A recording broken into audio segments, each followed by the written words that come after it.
Hey y'all, my name's Taylor. Welcome back to my channel.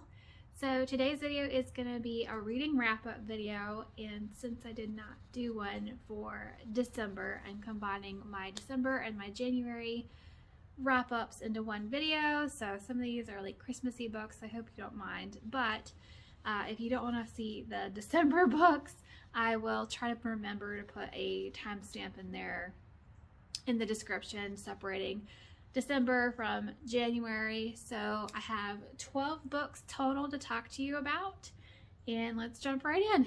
So I finally hopped on the bandwagon and read Catching Christmas by Terry Blackstock for Christmas time. I really wanted to read a Christmas book during Christmas, and this is the one I picked up. And it just happened to be on the shelf at the library, and I was like, oh, perfect. I've been wanting to read that one, so I grabbed it, and I've been hearing some really good things about it because so far Christmas books haven't really been my thing. I was kind of weary about it because, I don't know, they just seem more like short, not as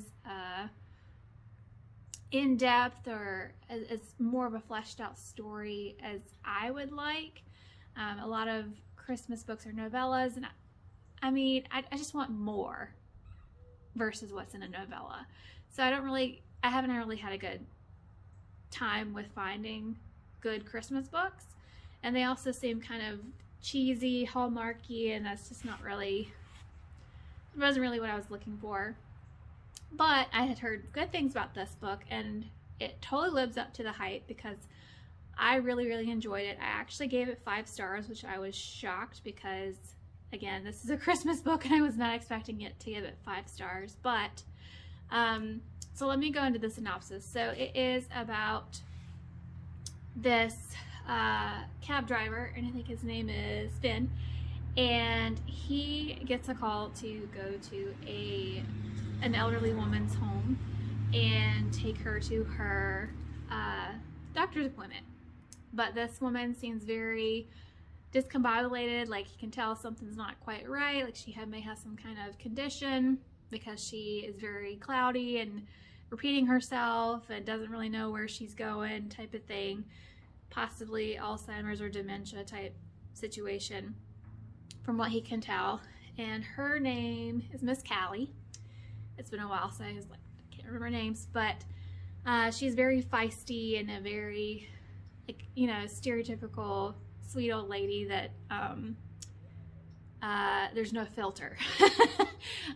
So he takes her, and he basically ends up getting wrapped up into her situation, and she ends up having his number. He gave her his business card, like, if you ever need anything else, just let me know. But she ends up calling and asking for him specifically, and so she is on a mission to go around town and do some errands, and so she initiates his help, and he ends up feeling guilty and just helping her out. So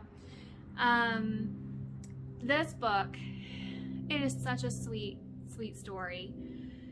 I really liked Finn. I thought he was pretty funny. He reminded me a lot of my husband. Especially, I think this is the first part of the book where he's a cab driver, like I said, and he does not really care for Uber drivers, and there's this whole monologue about that and how cab drivers are superior, you have a better experience, and he refuses to even use the GPS on his phone. And it just reminded me of my husband because he is very, I wouldn't say he's anti-technology because he does use Google Maps, but he's very, he does not like social media. He doesn't like the internet type of thing. He has his specific reasons for doing that, and just the similarity and the way Finn worded things, and I don't know, it just reminded me of my husband a lot, which was cool to see.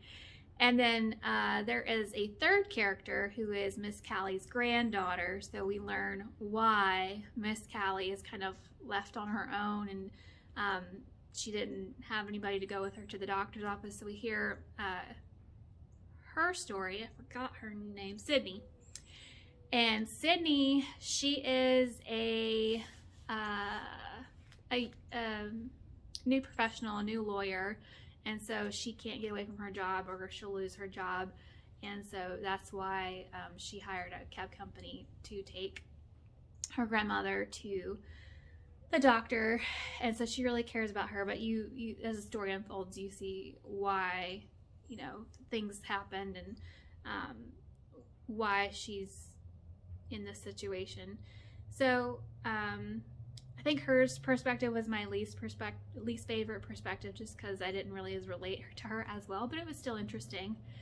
And Miss Callie, she reminded me a lot of my grandmother, and my grandmother actually passed away last December, and some of the things that happened in this book kind of reminded me of her, and I don't know, it just hit me at the right moment, because it was, there's some, her medical situation was very, very similar to my grandmother's, and the no filter thing, it just brought back some memories about some things that my grandmother would say. I felt it very emotionally, like I really connected with this book, which is why I gave it a 5 stars. Like there were a couple of things that I, you know, it wasn't an absolutely perfect book, but just the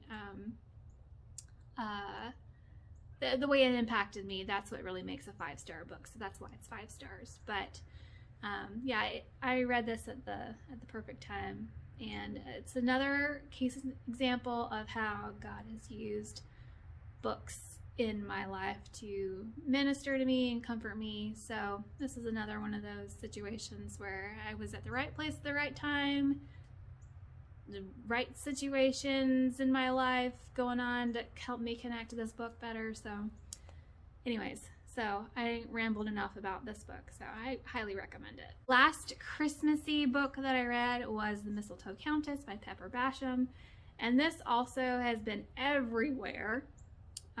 It was already pretty popular last year, I think, but it's popped up again this year, and a lot of people love it.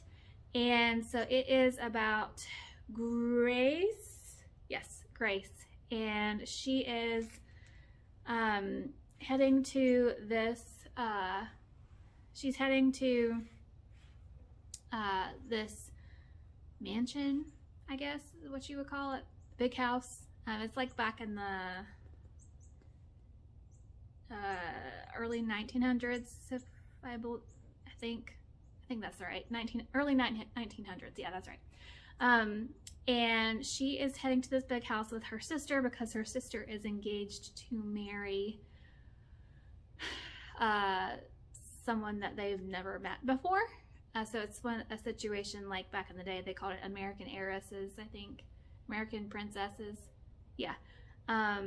Where someone from England, a man from England, comes to America for a bride because Americans are really fascinated with titles and England and all that, so they get that side of things for the marriage. But then the American heiress brings an infusion of money to revitalize the estates that are losing money, and they don't, so they need money, so they marry for money. So anyway, so her sister is going to marry this, I forget what his title is, a duke or something, I forget, but she's engaged to marry him, and then something happens, and Grace ends up being the bride. So it's their love story, and there's a mystery thrown in there, and like I said, a lot of people liked this book. Going into it, I thought it would be a lot more Christmassy, but there's a little small part of Christmas in it. It wasn't the entire book, which is fine. I just was really picturing a Christmas book because of mistletoe in the cover, and it looks very Christmassy, but it's fine, totally fine. I've already talked about this a little bit in, I think, a vlog or something. I give this 3 stars because it didn't seem as believable to me in some cases. Grace's character was a bit much for me.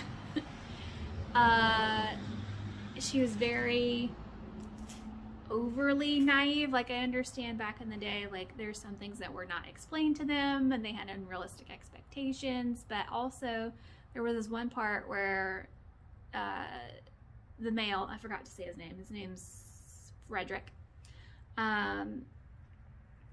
he was talking about how, like, she looked really nice, she looked pretty, and she's like, what, am I pretty? You know, like that thing where she's supposed to be oblivious to her beauty. I don't know, that kind of irks my nerves a little bit. Like, I don't mean that they need to be conceited or like full of themselves, but like, take a compliment. I don't know. And then it was a little bit more detailed. Like, they get married, like I said, but their intimate scenes, you know, it fades to black, of course, but like leading up to it, there's a little bit more detail than what you would typically see in Christian fiction. And I was just kind of surprised. Like, I could handle it because, you know, before I was a Christian, I read a lot more detail than that, but it was just a lot more than I expected for a Christian book. Just my personal opinion, but I still enjoyed it overall. It was a cute little love story. Just wasn't the best for me. And I forgot to say that this book was kindly given to me by Caitlin over at Chronicles of a Book Nerd. So I just want to say thank you again to her for sending this to me. I really, really appreciate it. Next two books I also got as gifts. I actually have, four books that were gifted to me this time around. So I was really excited that I got to them. But two of them were from Bethany Brings Books. So thank you again, Bethany, for sending these to me. I did read them in December. So they are part of a series. So The Merchant's Daughter by Melanie Dickerson, which is the second one. And the first one is The Healer's Apprentice, also by Melanie Dickerson. So these ones are both fairy tale retellings. The first one, The Healer's Apprentice, is kind of it's like Sleeping Beauty retelling. That's what couldn't think for a second. Sleeping Beauty retelling. It is about Rose. Yes, her name's Rose. And she is an apprentice to a healer, and she ends up healing the prince of her area. I don't know, it's set in medieval times, forget, feudal state, something. And so they end up forming a connection, and so it's their love story, really. I don't really want to go into too much detail, but you can see like the Sleeping Beauty storyline loosely woven in there. It was really cute. I gave it 4 stars. And then The Merchant's Daughter is a Beauty and the Beast retelling, which Beauty and the Beast retellings I am a sucker for. That's my favorite fairy tale of all time. I love the classic cartoon of Beauty and the Beast. It's just my favorite. I don't know if it's because I personally connect with Belle because she loves books so much and she's her nose stuck in the book. That's me. I'm Belle.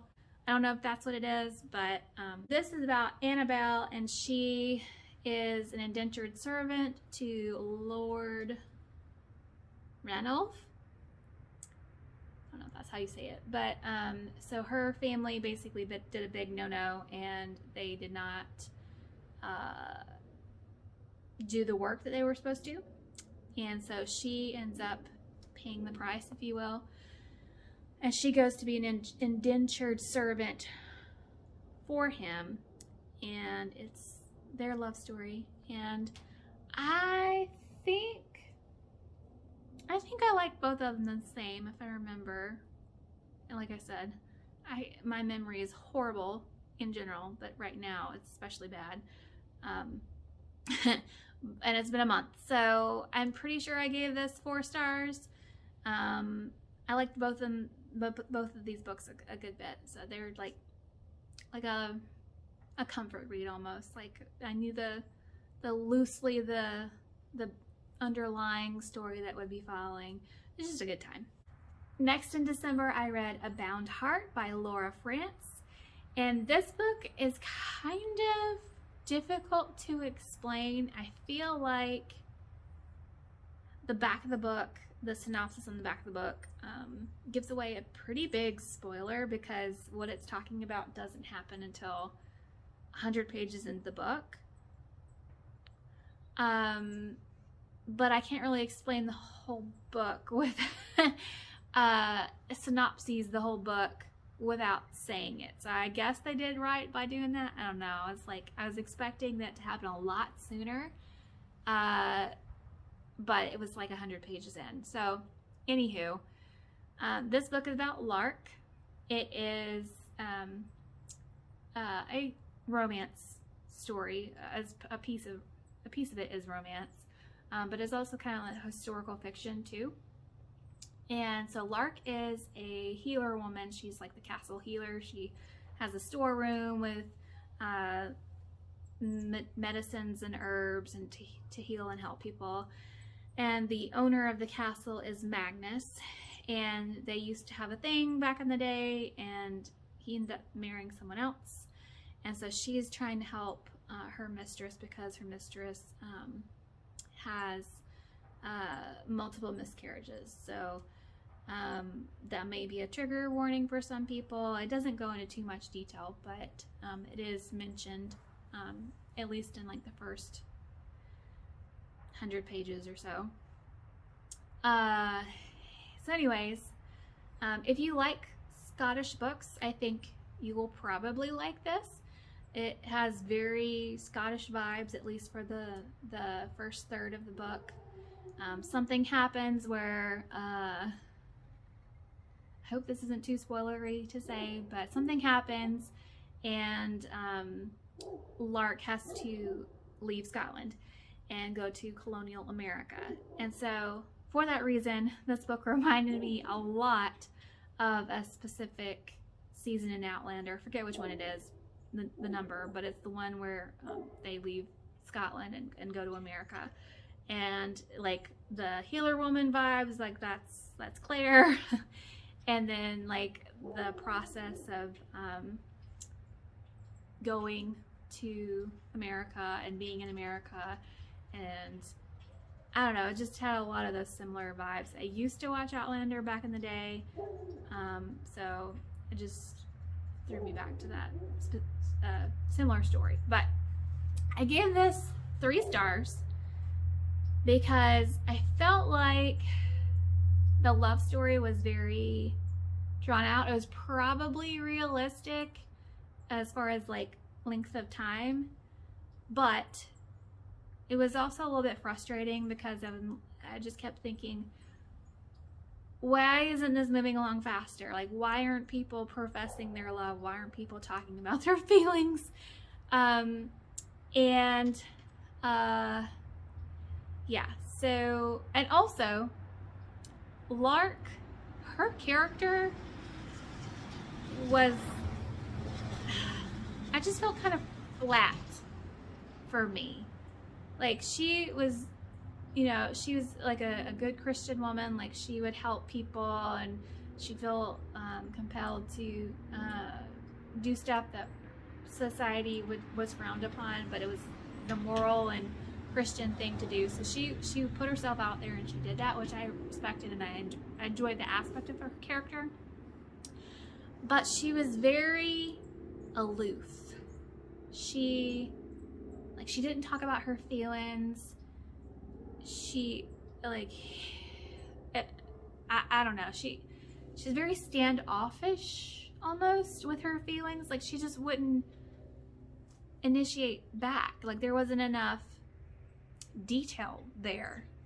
I don't know if I'm explaining that well, but I don't know. Something about her character, and I was like, I don't know. I feel like there could be more. But overall, like the story, like seeing Scotland and then colonial America was interesting.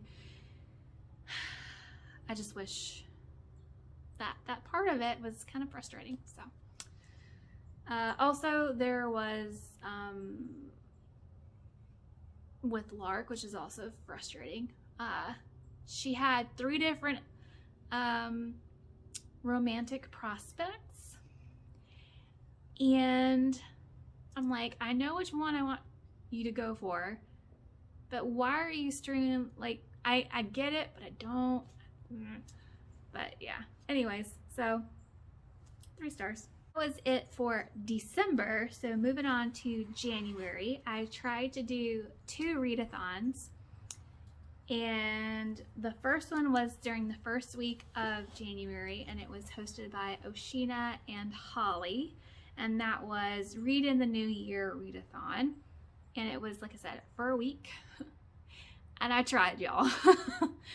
I tried. I wanted so hard to participate, especially since the beginning of the year. I'm like, I'm gonna start off right. But week-long readathons are basically impossible for me. I need at least a month, but I tried. I got 1 book done, but it filled 3 of the prompts, so I got 3 of the 7 prompts done. So I guess that's not horrible, but like, I only got 1 book, but I tried. So that book was Last Light by Terry Blackstock, and this was kindly given to me by subscriber Kathy. So thank you so much, Kathy, again for sending this to me. She sent this to me. It wasn't even on my wish list, and at that point I didn't know you could do that, and so it was a total surprise, and I'm really glad she sent it to me because I really enjoyed it. This book is about the Brannings. It is a family of 6, so a mother, father, and 4 children, and they range, I think the children range from like 9 to 22, pretty sure, 2 boys and 2 girls.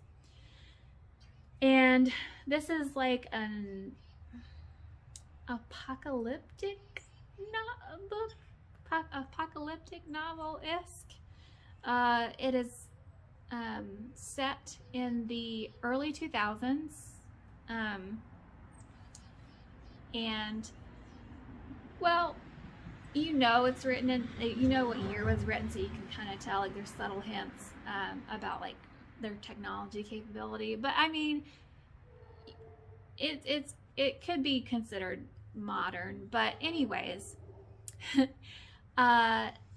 it follows this family when something happens. They don't know what, but all of a sudden there's no power anywhere.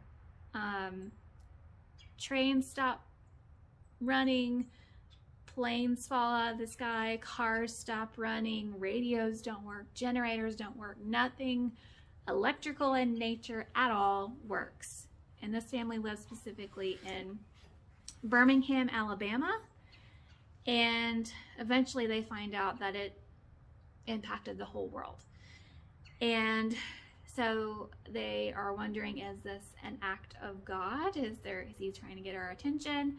But the Brannings are trying to figure out how to be Christians in a world of survival, because, you know, when electricity stops, the whole society of the world, which is kind of, or almost a reminder of COVID a little bit, but this is way worse, because everything stops, nothing can happen, as far as like the economy, and, you know, of course nobody can go to work, so the supply chain breaks down, so there's issues with getting food, nobody can access their money through the banks, and so it's really a survival book. So it was really interesting to see how Terry Blackstock set up this world, and all the different things that you would have to think about if something like this were to happen. And I've read a similar book, like a similar premise, like the world is ending kind of thing, you know, no power, no nothing, survival mode. And it reminded me of that book a lot. I think that book was like a YA book. It was called Life as We Know It, I think. And it kind of reminded me like the things you have to do. And I'm like making mental notes, like if this ever did happen, I should probably keep this in mind. And that was really interesting. Some things you wouldn't necessarily think of, some things I was proud of myself for thinking of, but I marveled at how she came up with all the different things in this book. It is the first book of a series, so it is the first of 4, and I did read the other 2, which I'll get to in a second, but the other 2, I think, yeah, 2 other books. The first 3 I read in January, and I am currently reading the 4th. So I gave this book 4.5 stars. I really enjoyed it. There were a couple of things that I was like, oh, but overall it was a really good time. It was very interesting to me. And like I said, I read it for the readathon, so it fulfilled the drink more water prompt. Water on the cover and the title, so I used the clouds in the title or in the cover. And then exercise more, a book in a series, because that first book, and save money, a book you didn't pay for. So again, this was gifted to me. So there's that one. Continued with the series, so I read Nightlight and True Light, which are the 2nd and 3rd books, and they're still having a pretty good time. I forget now which. I think I've rated both of these 4 stars, so it's a solid 4-star series so far. Do recommend. I will give a series rating whenever I finish the 4th book this month in February. Alright, so I mentioned that I did 2 readathons. I think I said that. The other one I did for January was Ring in the New Books readathon with Bethany from Bethany Brings Books and Katie from Paperbacks and Ponytails. And I did finish this one. I'm so happy and proud of myself. I finished a readathon. I did all the prompts. I think that's the first time I've actually finished a readathon. Like, I'm so excited. It was the whole month of January, and it was a bingo board, but I did every single one of them. Go me. So I'm going to go through the prompts and show you what I did for those. So the first one was reread an old favorite, and I chose Ella Enchanted for that one. Y'all, I love this book. It was my favorite book growing up, and it still holds true to this day that it's nostalgic, but it's also a good book. If you don't know, if you're not at all familiar, which not many people I don't think don't know what this is about. But anyways, it is basically a Cinderella reimagining, retelling, but she is under a curse where she has to do anything and everything that someone tells her, a curse of obedience, and it is her journey to break that curse. And she meets this guy who happens to be the prince of the kingdom, Prince Charmant, and so it is also a love story. There's a fairy godmother in here, there's ogres, there's centaurs. It's just a little magical, cute little world. And I don't know, I love it. And it's such a, it's a middle grade, so it doesn't take that long, but it was just really nice to read something. I haven't read it in a while, but I used to read this like a couple times a year growing up, but yeah, I really enjoyed that prompt and getting a chance to reread this, because I've been wanting to, but I hadn't had a chance, and I was like, oh, perfect. There we go. 5 stars. Hello. Favorite childhood book. What more can I say? Next prompt was read Genesis 1 through 11, which I did. Been doing the Daily Grace I say podcast, but it is a podcast, but the Daily Grace from Eden to Eternity chronological Bible study. And so we read Genesis completely in January. So I filled that prompt doing that Bible study, so yay. The next one was a book popular 30 years ago. And for that one, I chose The Magician's Nephew, Chronicles of Narnia, first book series in the series by C.S. Lewis. And I have been wanting to get to the Chronicles of Narnia for a while, just because it's your quintessential children's Christian book. And it was written, I think, in the 40s, 50s, in the 50s. So I figured, like, this is a timeless classic, so surely it would have been popular 30 years ago. So that's why I used it. But took it as an opportunity to read something I've been wanting to for a while. And this one in particular is about this girl and this little boy. They're neighbors. I think her name's Polly and his name is Diggory? I forget. I forget what their names are, but they are neighbors, and they are children getting up to something, and they find themselves transported to another world. And it is basically the origin story of Narnia. And I don't know, it was just so cute and magical, and I really enjoyed it. I gave it 5 stars. It's a timeless classic. It deserves it. I really like this edition. If you haven't read the Chronicles of Narnia before, if you can get this edition, I would highly recommend it, because it has such cute artwork in it. I'm trying to show you something that's not like spoilery, but it has little pictures and just makes it come together. Like, I would love this as a child, reading it this way, like that. Like, it's got cute little artwork. I don't know, just made the story come together more for me. I don't know. I really enjoyed it, so 5 stars. The next one is a debut author released in 2022. And I actually had a book for this, and I was like, this is another book that I've been wanting to get to. Perfect opportunity to knock it out. And that book is The Extraordinary Deaths of Mrs. Kipp by Sarah Brunsvold.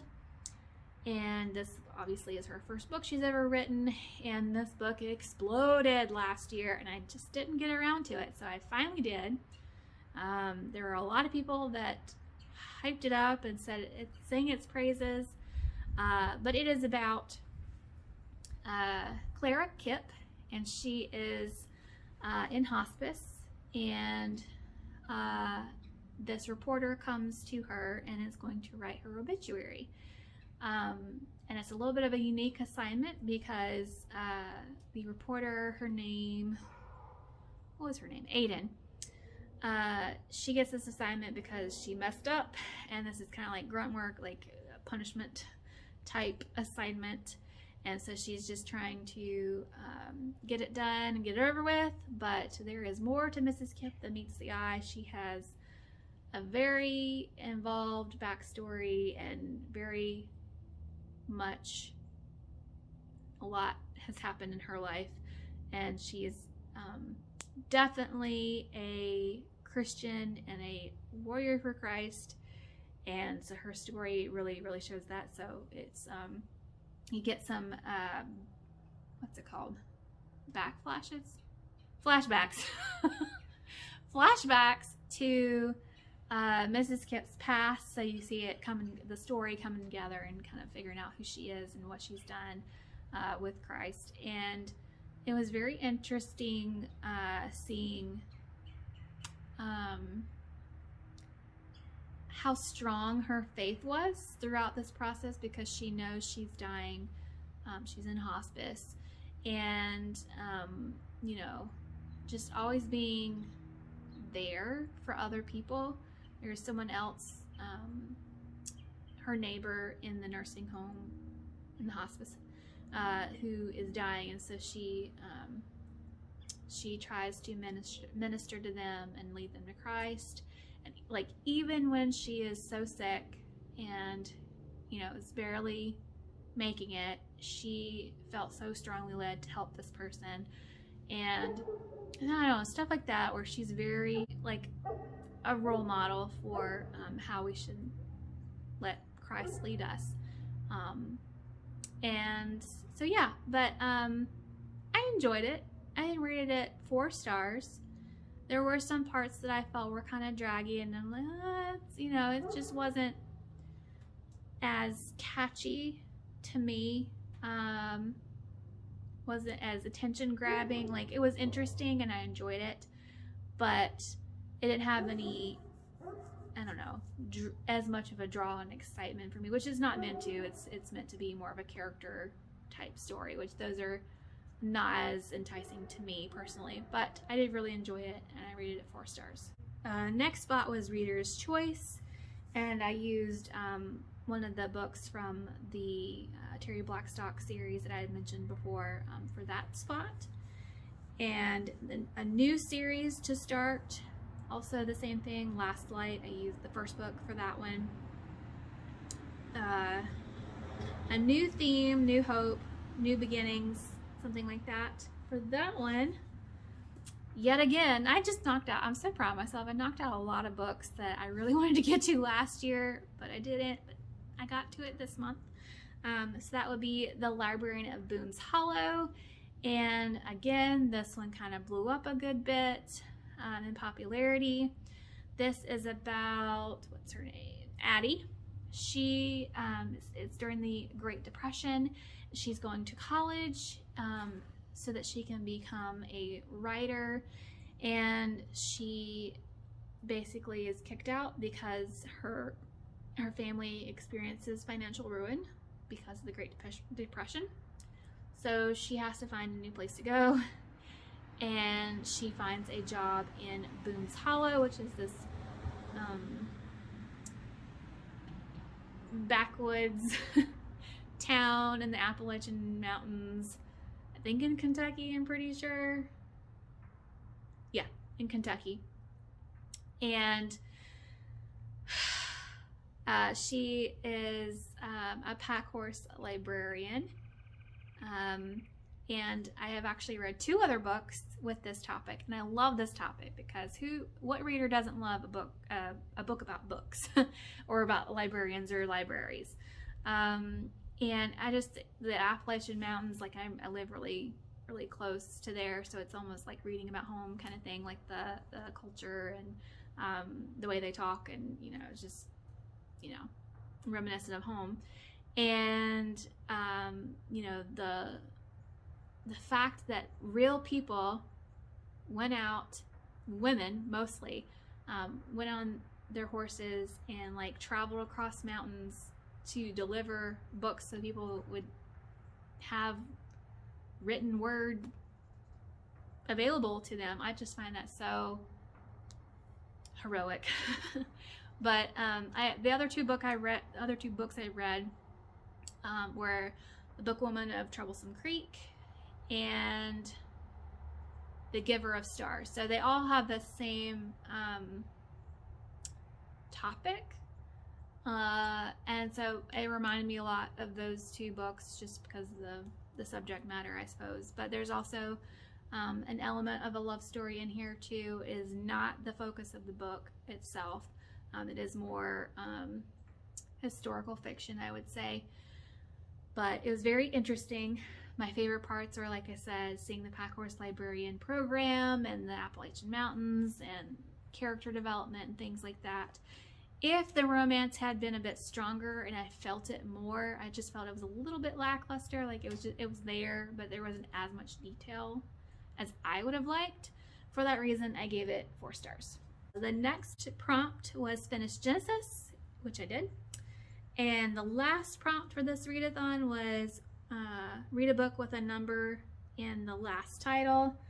And I did cheat a little bit, but Bethany and Katie said you could do this, but you know, it has book 1 on the cover, so that was my number.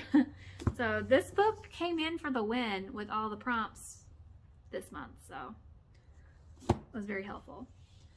But that is all of the books I read for December and January. Let me know what y'all read and if you've read any of these books and what you thought. And I'll see you in the next one. Bye!